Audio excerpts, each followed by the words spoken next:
Good evening. Welcome back to the Red and Classy Show. If you're new to the channel, please like, subscribe, share if you want. Um, I come because a lot of people don't understand when I say I live by faith.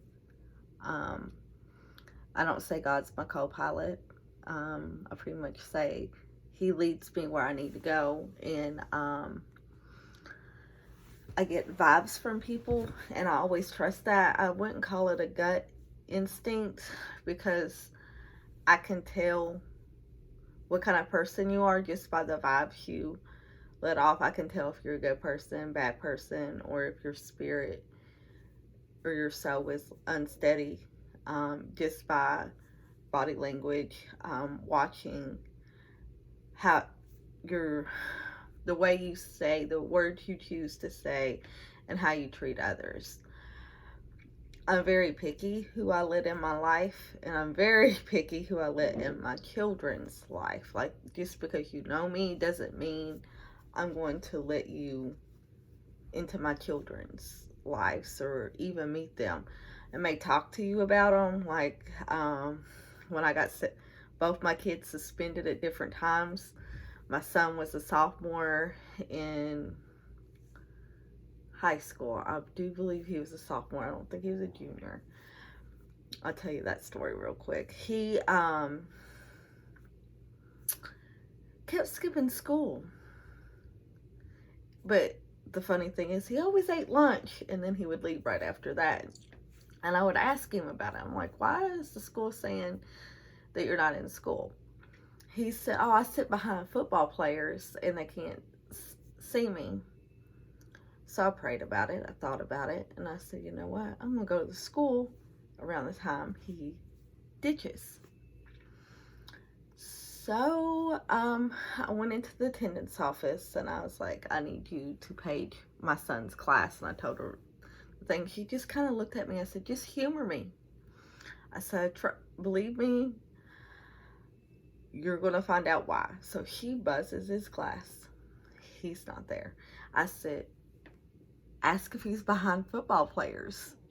She kind of gave me like this dumbfounded look, like, behind football players? I said, we're going to get to the bottom of his little story. And then she kind of looked at me and she got the aha moment. She's like, all right. So she buzzed his class and she asked the question, is he behind football players?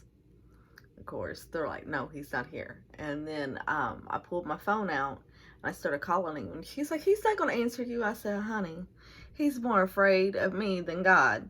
He's going to answer this phone. So she was shocked. He answered the phone. He's like, what are you doing? You know, I'm in school. I said, but are you? And he said, yeah. So I said, well, I'm in the principal's office waiting on you with the attendance lady. So you may want to get here as fast as you can. Now, mind you, the principal really wasn't in his office. We kept paging him saying we needed him. It took my child 10 minutes to get up there. He was nowhere in the school. He was somewhere and he didn't have his jacket, and it's like December. And so it's cold outside. I'm like, where's your jacket? He's like, I don't know. I left it in the lunchroom. That's why I was so late. And why I was late to class. I said, uh-huh. And the attendance office clerk kind of laughed. She's like, I like your style. And I was like, listen to what he has to say. So then he admits that he had been skipping school and leaving it after lunch because he said he didn't want to be hungry. Well, he is my child, so he's not a complete idiot.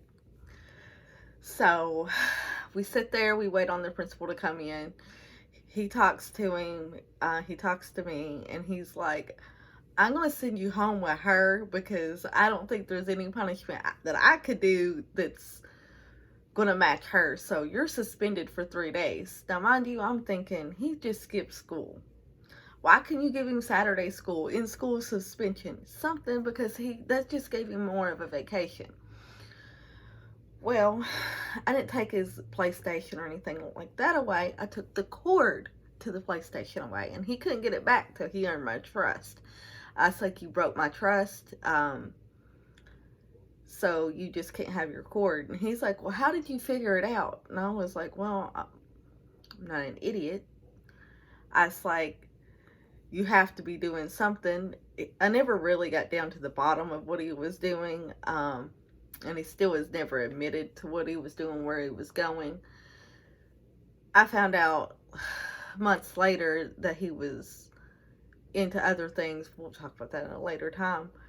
However, yeah, he got suspended for 3 days because I just had a gut feeling that my child was up to no good. So I started checking on the internet school records, and I was noticing he was attending his morning classes but not afternoon. um, I usually don't check up on my children like that, but when I get like an instinct, something that wakes me up in the middle of the night, stuff like that, I know something's up.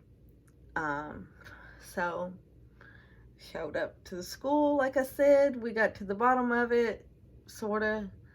He got suspended. He ended up not getting the cord to his PlayStation for a good 2.5, 3 months, until I could learn to trust him that he was going to do what he was supposed to do. And when I called, he was going to be where he was. And yeah, at times I did call him while he was in school to see. And like his teachers and the principal, everybody knew he was going to answer it if it's a call from me. Both my children, I don't care where they're at, what they're doing. If I call, they answer. They can be in the middle of class, they can be walking down the hallway. I call and then I listen to what's going on around them to determine if they're telling the truth or not.